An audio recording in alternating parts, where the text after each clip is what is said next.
Right, here's the thing. Let's do the final then. Because here's the first thing I want to ask you is, I know a massive point of discussion has been actually just about how people reacted to the final. Because spoiler, if you hadn't noticed, Koreans seem like the most polite, fucking mannered, honourable people ever when they win. But you know what? When they lose, and in a scenario where China is the one they're losing to, guess what? They get a little bit touchy. There's a little bit of, there's a different sort of tone to how they do the press conference. So I know one big thing was this, Monte, was in the final, Blue side won every single game, right? This was obviously brought up of like, should Polt and T1 have said it though, or is that bitching and what is that? What? Just give me your initial thoughts outside of the context of that.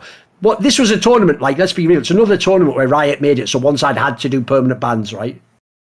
Yeah, I mean, I think we can argue about it. Like, we didn't see a lot of Lucian picks. And the problem with permabans is that we saw 3 Lucian games over the entirety of MSI, and it was 100% win rate. Otherwise, it was banned every single game. So we have to believe that teams were leaving it open during scrims and concluding that it was just too fucking strong, right? But because we didn't see these scrims, we can't actually know. Yes. And because scrims are scrims and they tend to be bloodier, sloppier, if a Fed Lucian exists, right, where he has a gazillion kills, he may be very overpowering. If he exists in a way where he has 1 or 2 kills, which he might if he's very strong at the professional level in a real game, does he take over the game in the same way? But let's assume that the teams judged that properly and that he was indeed very OP. It's still objectively ridiculous to say what Polt said. And what's even more ridiculous is that he's fucking Polt. Like, he's not some random. He is a player who was a professional player across multiple titles, like a championship level StarCraft 2 player. He was known for his creativity and his kind of outside the box thinking skills as a professional player. He transitioned into TFT and became one of the best TFT players in the world very, very quickly. I've talked to Doa about him, who Doa casted him in StarCraft 2 and then also casted him in TFT later on and was very impressed with the transition that Polt had made. He's an extremely adaptable human being. For those of you who don't know, he's Korean, and he basically moved to the United States and is fluent in English as well. He's a very smart guy. I mean, he was uni there, right? Yeah, he went in Texas. So, he is, I really like Polt. But Polt doesn't, he's smart, but he only has a limited experience with League of Legends so far. So first off, I would take what he says about LoL with a grain of salt, because yes, he's head coach of that team. That means different things in Korea. And he is drawing from his background as a professional gamer in order to make the kind of practice environment, player interactions, everything like that good, because he's older and respected as a very successful professional player himself. But he's not going to be responsible for a lot of the strategy that goes on in games. And frankly, it is lame of him to say, we lost because of the side. I mean, he wouldn't. I don't know any professional gamer. Well, I mean, besides like really complainy ones like Naniwa maybe in StarCraft, who, a lot of pro gamers are just going to be like, well, Protoss Imba. They're going to try and figure out ways to win, or they're certainly not going to make that excuse. They're going to want to figure it out and make themselves better. So I felt like it was really disappointing from him in a way, and really flippant about the situation. And if he's doing it to protect his players, that's one thing. But I mean, we'll get into like why they lost and what it showed about particularly their players' champion pools and their ability to play out different strategies. But in my mind, that was a much bigger factor than the blue side selection. Like, they started moving into, the longer the series goes on, they start moving into red side kind of like, they were banning Viego and Nautilus, right? It's not like they didn't have bans to use on things that were not necessarily the most OP shit in the game. The problem is they used those bans badly. And they weren't in a position to really cater to their players' strengths, and their players were not in a position to play good picks in this meta. By the way, on the point about what Polt said, here's the thing I thought was really stupid about that as a PR angle, is what that actually says, if you translate it into what it infers about Polt's players, is that Polt's players are at best equal to RNG's players. Hence, if the side is OP, there's the team on the winning side wins the game. If his players, like I would want to believe as Polt and T1, and a Korean, by the way, are superior to the RNG players, man for man, collectively as a team, then I should be able to maybe overcome. I would even say something like, obviously the side imbalance played a role in how we drafted and played, but ultimately the performances on, I'd say something like that, I'd make it like that angle. Because to me, the weirdest part about this is, I think the silliest thing about the way this final went is, like I said before we did this show, I don't even think RNG sent the best roster China has in the LPL. I think they have much stronger players on other teams. If anything, though, the cool thing about RNG is they're the bloody brain team, aren't they? They're the ones that just figure out how to win. So the joke really there is, like, it can't just be side imbalance, can it? Because I actually think they overall have inferior players to T1, but they won 3 out of 5 games, and it isn't just because they're on that side, was it? It can't only be that. Yeah, and I think what ended up happening is that T1 made some ego drafts and ego selections, and they tried to fall back on comfort. And we talked about this. I have been talking about this for months about T1. For the last half of the spring split, they played one style of League of Legends. And they couldn't be banned out because there were enough iterations of a very similar composition that they ran that operated the same way every single time, just with different champions, or with a pool of champions that couldn't be banned out, so you could kind of rejigger it in order to work. And for those of you who missed it, it's this. They used long-range pick or poke champions, so things like Mid-Kaisa, Ahri, Jace, these kind of champions that could provide damage from a long way away. They would get pick, or they would get or Vex. They would get a long range engage into a side lane, and they would create picks before they went to objectives. Or they would use that poke around an objective and then transition it with a reset champion, change one kill into a team fight win, whether it's Viego or Aurelia or Jinx. These were all champions that they used. And so they could kind of, their win conditions were very similar in every single one of these games. And these were not big, all-in, front-to-back team fighting compositions. They were difficult to execute, but they executed them very well. And they could transition early game pressure and early game advantages into objective wins. But they were still doing things like flipping Barons. Like, watch the fucking finals. I know they had COVID, but they were flipping a lot of Barons in that match against Gen G. Also, the fact that their biggest rival during the season, Gen G, they never played them with Gen G's full roster up until the finals. So their run is a lot less impressive because a lot of teams, the good teams, were weakened when they played T1 and having to use substitute players. So there really wasn't any punishment for T1. And there were very obvious flaws to to how they were playing, especially around mid and late game objectives. And the other issue was, and I got flamed by this, by saying this by people, which is that they have kind of, we don't know if they can play other styles of compositions. And the response people gave me was, oh, of course they can. They're all great players. It's like, so a few things about that. They're all relatively young players. They're all relatively new players.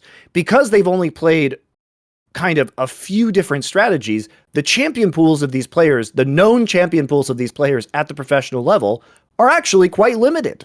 I'll give you the obvious example. Let's do it. The player that got exposed at this tournament, and by the way, already had his flaws in the spring split, is fucking Gumayushi.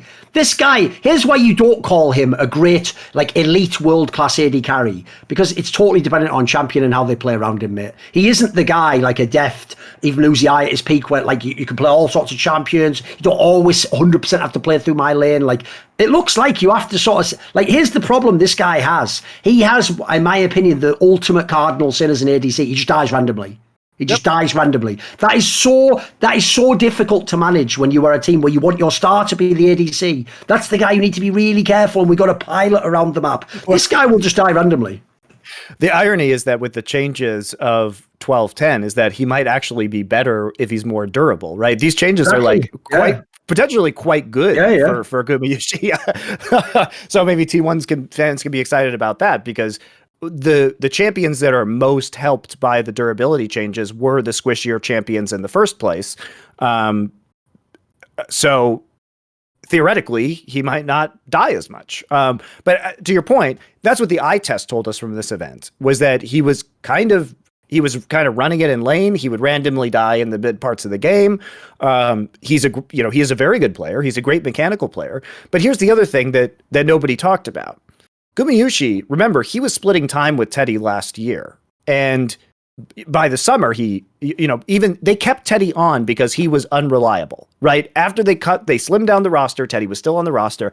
And I promise you guys, if Teddy was on this roster, Gumayushi would not have been playing at the end of this tournament. It would have been Teddy. This meta is better for Teddy. This champion pool is better for Teddy. Gumayushi, here are just stats, and I mentioned this on the jungle for you guys.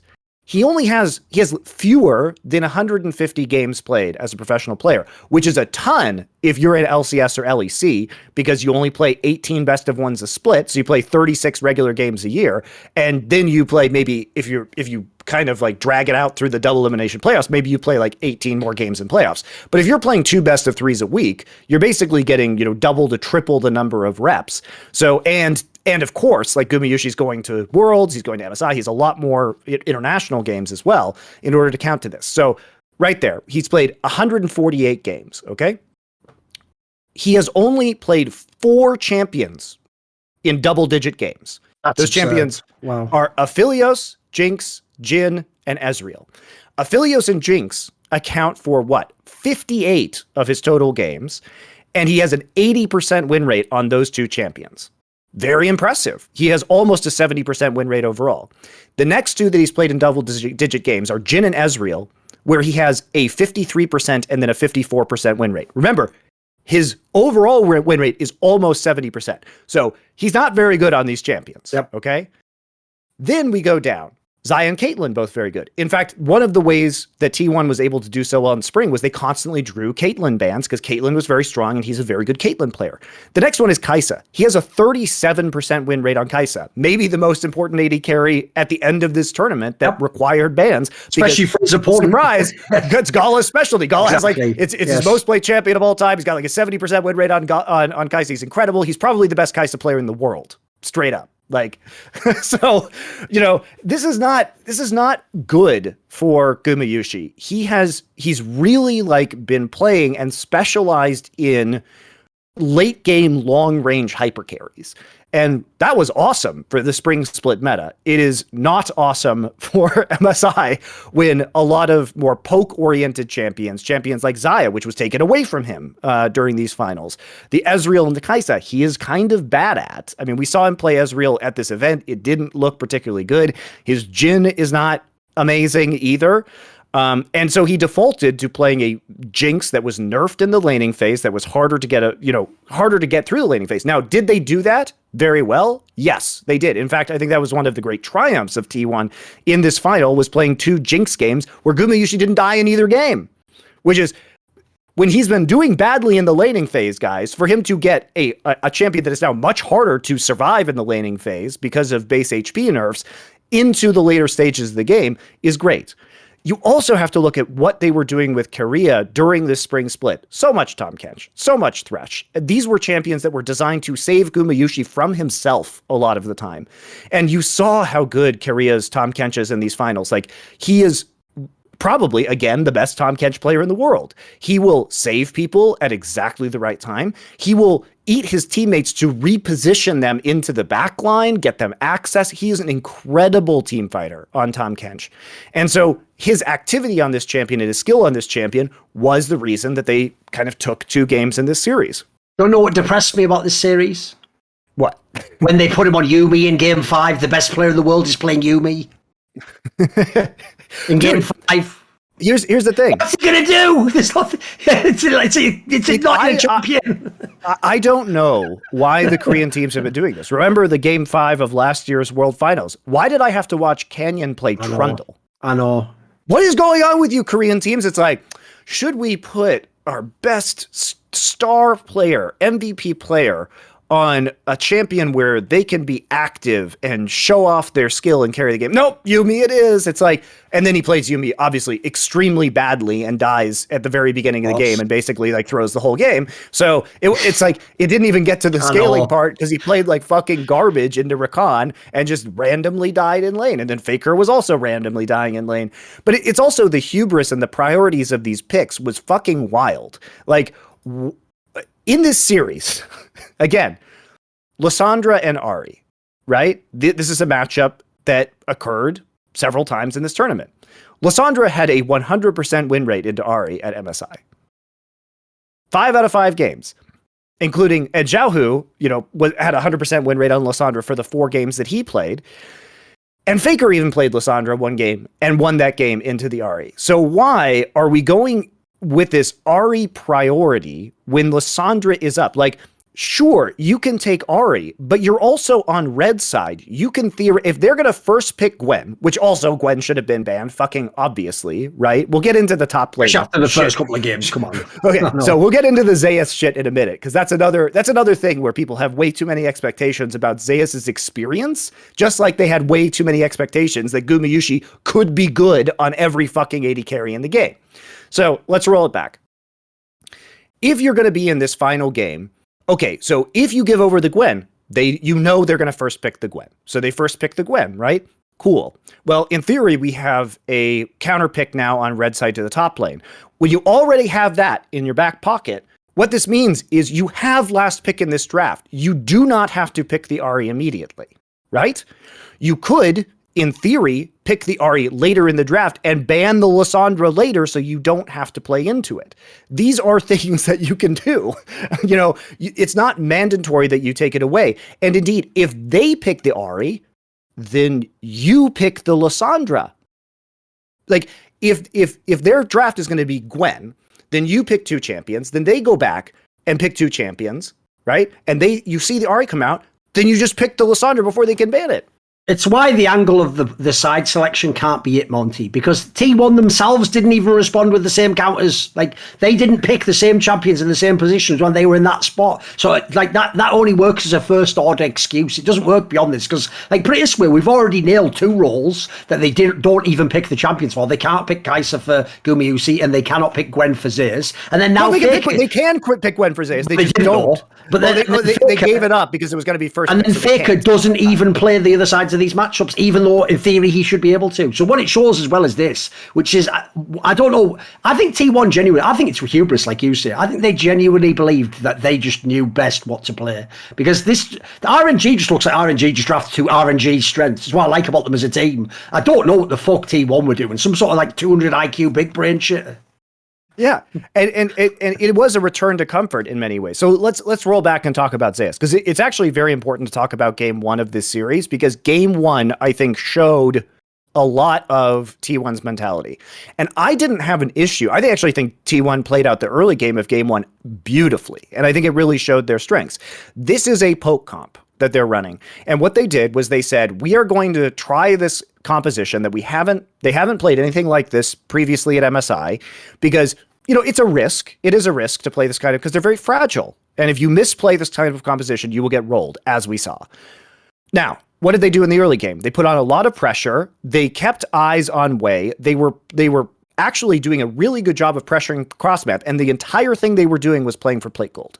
And so when they would identify where RNG was applying pressure or where the jungler was, they would hard push on the opposite side of the map, get a couple plates, and then retreat. So it was kind of like guerrilla warfare, just like, popping out, like doing some damage onto the towers, then running back away, right? Very, very safely. Now, they accrue a very large lead. Now, the problem with this is you're not fighting dragons during this time period, so, okay, you let them get a couple dragons early, but this means that you must execute your gold lead with the poke composition accurately and well into the stages of the game to prevent the dragon soul from happening, because that can crush you. Now, if you think about the composition that RNG was running, it's like 4 melee champs and a fucking Tristana. Like, if you do good vision control, this is the dream for the poke comp. if you can, yeah, exactly. If you do good vision control, you have a Nocturne to counter engage, you have an Azir ult to counter engage, you have a Morgana ult to counter engage, you have an incredibly strong lane in Caitlyn Morgana to push early on. You have so much counter engage. If you control vision and you don't let them get a flank on you, and you're patient and you make sure that you've poked them the fuck out before you start objectives and you do proper objective control, this is a really very difficult for RNG to play against. However, what do? Well, they don't do that. Gwen gets a flank on them, gets into their back line, absolutely murders them. That should not be possible, guys. That should not be possible. If you're playing objectives properly with good patience and good skill in this game. We can criticize some of the itemization choices as well, like Owner going Gore Drinker on the Nocturne. It's like, what the fuck? This Nocturne is never going to have an offensive ult. He's going to turn out the lights when they try and engage, and then you're just going to disengage with him. So you want him to be tanky, actually. Like, I think they thought maybe like they would poke them, and then like Nocturne would like counter engage, like get into the backline and kill somebody quickly who's been poked. But I think that's just kind of ridiculous. It sounds good, but I don't think it's actually practical. So I would have rather have seen different itemization onto Owner, but I don't think that won or lost the game. I think they won or lost the game because then they played super bad around objectives. Then it forced them into a situation where they had to rush a Baron, and then you're like playing in a Baron pit with fucking Zhao, who's Galio, and Zhao, who might be the best Galio player in the whole fucking world. So led to Galio bans later, even though it was really T1's misplays that caused the Galio to be good rather than Galio actually being good. So yeah, I think like this is an instance where I don't think they were particularly rattled by this. I think they thought, okay, if we can win with this, then we're going to be doing well. But I don't think that was a reasonable expectation because they spent the entire tournament throwing at mid-game objectives, which I was just sitting there. I was, doing the watch party on this channel with the base, and I'm like, well, this sure looks good now. This is what I expect. But as soon as we get to these dragon fights, as soon as we get to these Baron fights, let's see if they can execute this. They can't. And that is an arrogant misread on how your team is realistically doing at this event and what their skills are. That composition is very difficult to execute in the mid and late game. It is ridiculously powerful when well executed, but if you fuck up, the game is over. And the game was over. So I was really disappointed, I guess, that they would even try that. And then we go into game 2 and they immediately just like 180, just switch gears. And they're like, okay, we're playing the Jinx Tahm Kench. I was much more interested in this game in particular. Faker is the first one to play the Lissandra Ahri versus into Ahri in this series, right? The other way around. So this is the first time the Lissandra Ahri matchup. No, that's right. Sorry. It was the first like Lissandra into Ahri matchup. Faker opted into it, right? They gave up the Ahri, and then they opt into the Lissandra matchup, which says that they're confident in it. Why they were picking the Ahri throughout the series later on is a mystery. And then you get a much more front to back late game scaling team fight composition. People will point out that they almost threw a Baron, but guys, if you're being honest, they lost a couple of people, but RNG was incredibly low, had to do a desperation Baron, and there's a fucking Jinx that's going to get a million resets once the rocket starts going off of the pit. There was very little danger there. Yes. I like how people were like, oh my God, Faker ult in that pit. It's like, it wasn't that impressive. Faker did much more impressive things in this series. And also like, the setup for Gumayushi was already there by them being clustered in a Baron pit and him being fed. So it's like the Danny thing, right? Danny got an amazing pentakill, but realistically, most of those people were going to die simply because he was a late game Jinx, right? As long as he didn't super fuck up. Here's a question for you. So after game 1, why is it that it became a meme? You know that meme where in the background a guy's looking at a clock and every single hour is the same time? And obviously the joke is it's all going Wukong time. No matter what the coach is like, they drafted this. Wukong? That's the answer? Wukong? Like, why is Wukong the answer to everything? He's supposed to be like the best jungler in the world, Monte. What the fuck's going on? No, I mean, he's extremely good. He's extremely good. Answer to everything, though. He's extremely good right now. So I don't blame T1 for like having the like first pick Wukong priority. I think it does give you pretty substantial advantages again into the mid and late game, and the kind of AoE team fighting that he brings to a composition is really strong. I think if you look at game 3, the problem is that the level 3 invade by Wei onto Wukong just ended up being a complete fucking disaster for T1. And then they threw at Herald, even though they had a 5v4 advantage on that side of the map because Faker was in lane and then showed up late with no mana. This is my problem. The two players going into this final, you're supposed to say are going to have a hard time against T1. A bloody bid and way. And instead T1 made them look amazing, mate. They made them look like they are sick players. Want to see more cool, funny, interesting clips based on topics from my content? Well, subscribe to this channel then, or, you know, be a pleb and don't.